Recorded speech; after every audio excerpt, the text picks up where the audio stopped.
블로거 아침 한개입니다. 현 정권이 2020년 4월 이후 북한의 군사 도발을 국민에게 발표하고 있지 않다가 외국 또는 외신의 보도 이후 마지못해 발표하는 행태가 반복되고 있습니다.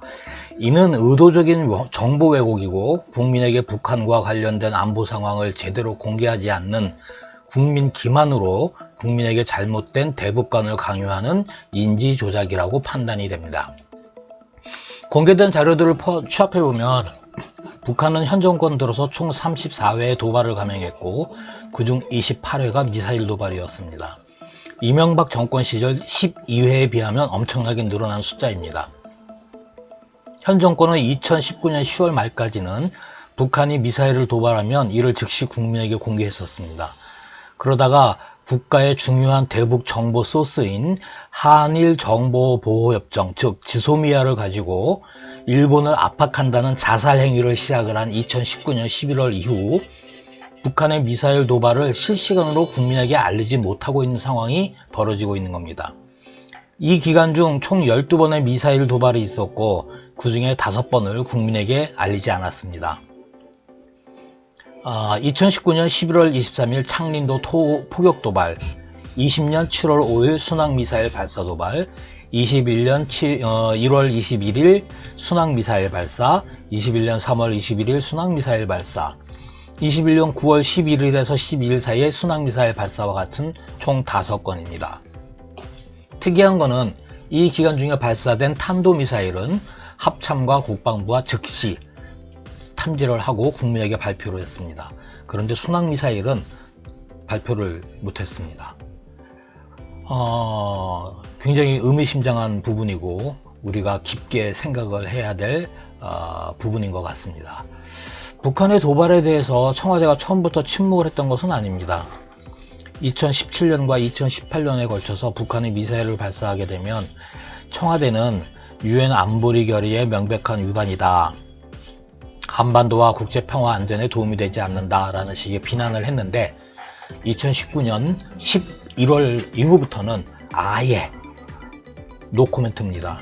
그냥 침묵으로 일관을 합니다.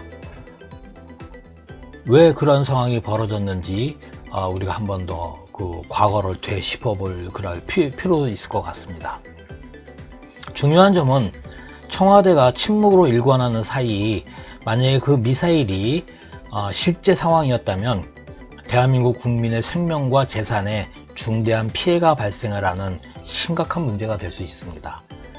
그럼에도 불구하고 청와대는 침묵으로 일관을 합니다. 이 5번의 그 경우를 특징을 이제 찾아보면 모두 다 순항미사일입니다.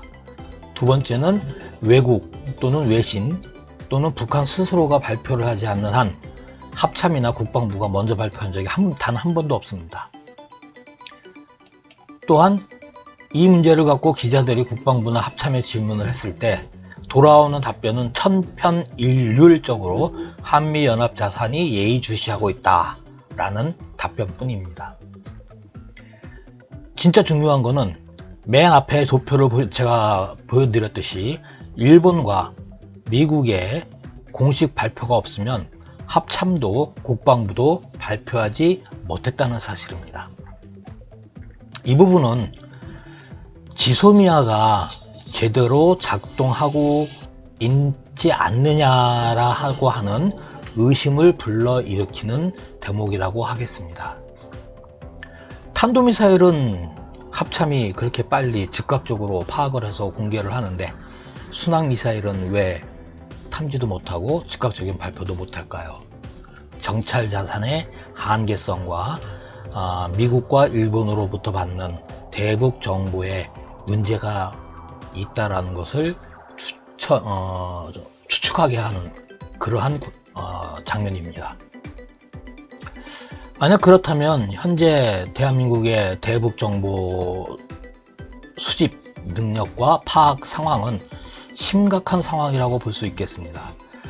2019년 11월 현 정권과 국내 일부 언론 그리고 좌파 세력으로부터 인지 조작을 당한 47%의 국민이 제정신이 아닌 상태로 지소미아 파기를 찬성을 했습니다.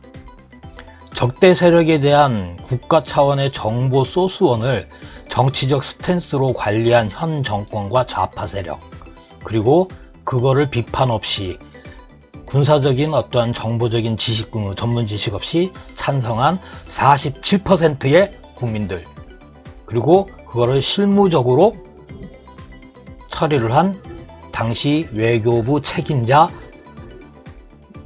장관 모두 비난을 받을 수밖에 없는 상황이 될 것 같습니다.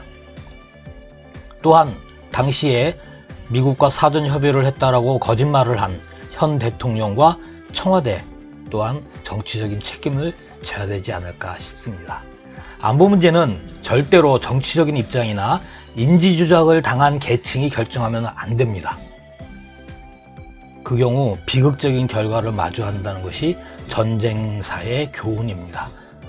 특히 인지조작에 적극 가담한 언론사, 국내 몇몇 언론사와 해당 언론인에 대한 사회적인 처벌도 우리가 생각을 해봐야 합니다. 국가정보원 산하 국가안보전략연구원의 그 부속 보고서를 따르면 북한이 계속되는 군사 활동에 대해 국제사회가 용인을 한다면, 대한민국 정부가 용인을 한다면 북한에 매우 잘못된 신호를 보낼 수 있다 라고 경고하고 있습니다. 결국은 대한민국 국민이, 개개인이 현명해져야 합니다. 시청해 주셔서 감사합니다.